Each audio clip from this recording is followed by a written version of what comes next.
ఇది మీరు 10 రోజుల క్రితం నుంచి వచ్చుకున్న కరెక్టే సార్. ఆ ఫొటోస్ వచ్చి 20 days అవుతుంది. 20 days అంటే అవ్వదు సార్. సార్ మీకు ఇబ్బంది ఏంటి ఆ మేక్ పెట్టి కొట్టడానికి? ఏం లేదు సార్, నేను అదే చెప్తాను పొద్దున్న మార్చి. సార్ అరే మేక్ ఆడ పట్టండి. నేను మార్నింగ్ అతను స్టిచ్ చేయమని నేను చెప్పలేదు, మీరు ఫోన్ చేసి అడగండి. నాకు మరి అదే సార్, నేను ఆల్రెడీ చెప్పాను. మీరు ఇక్కడ హెడ్ ఆఫ్ ది డిపార్ట్మెంట్, మిమ్మల్ని అడిగాం, మా బాధ్యత. మేము అడిగాము, మీరు ఆన్సర్ ఇచ్చారు. మేక్ లేదా? మేక్ దగ్గర అయిపోయింది. మేక్ లేదు అంటలేదు సార్, మేక్ కొట్టించేసే కాదు. ఇప్పుడు ఆల్రెడీ రికార్డ్ అయింది సార్. ఇప్పుడు మీరు మాట్లాడించారు మేక్ లేదన్నారు కాబట్టి మేక్ లేదు కాదు సార్. ఇప్పుడు ఆల్రెడీ కొట్టిన మేక్ లేవు, అది నేను అనేది. మేక్ తెస్తానికి లేదని కాదు సార్. మిమ్మల్ని ఇబ్బంది పెట్టాలని కాదు, మాకేంటంటే సార్ ఫోటో ఫస్ట్ చెప్పాను. మీరు ఫస్ట్ వచ్చి చూసినప్పుడు అసలు లేవు, అవునా? సెకండ్ టైం నేను తీసుకొచ్చి పెట్టి ఆర్డర్ ఇచ్చి నేను వెళ్ళిపోయాం. అవి వచ్చాయి తర్వాత, వచ్చిన తర్వాత వాళ్ళు పెట్టి ఉంచారు. నేను మార్నింగ్ రాగానే కింద తీసేసి అర్జెంటుగా మీకు చెక్ చేసి దానికి ఇచ్చామని చెప్పాను నేను. మీరు ఒకసారి మీకు అనుమానం ఉంటే ఒకసారి కాల్ చేసి అడగండి. ఆయనకి ఎందుకు చేస్తాను సార్? మీరు ఉన్నారు, మిమ్మల్ని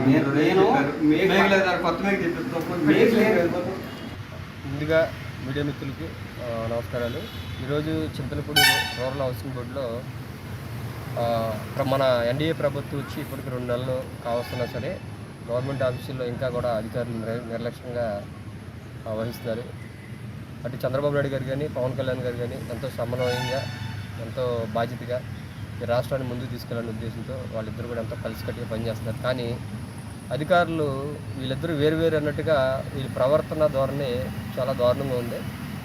ఈరోజు రూరల్ హౌసింగ్ బోర్డులో చంద్రబాబు నాయుడు గారిది, అదేవిధంగా పవన్ కళ్యాణ్ గారిది చిత్రపటాలు వచ్చి ఈ రోజుకి 20 days అవుతున్నా సరే అక్కడ ముఖ్యమంత్రి చంద్రబాబు గారి ఫోటో ఒకటే పెట్టి పవన్ కళ్యాణ్ గారి ఫోటో నేల మీద పెట్టడం జరిగింది.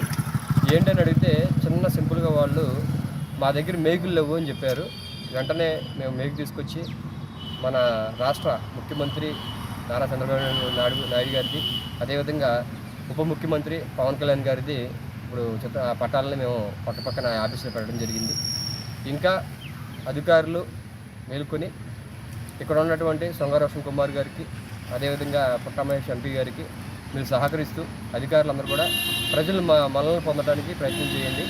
మీరు వైఎస్ఆర్ గవర్నమెంట్ పోయి 2 నెలలు అవుతుంది, ప్రస్తుతం ఎన్డీఏ గవర్నమెంట్ ఉంది, తెలుసుకుంటే అధికారులందరికీ మంచిదని చెప్పేసి మేము ఎన్డీఏ ప్రభుత్వం తరఫున తెలియజేస్తూ సెలవు తీసుకుంటాం. For more videos like this, subscribe Big TV channel.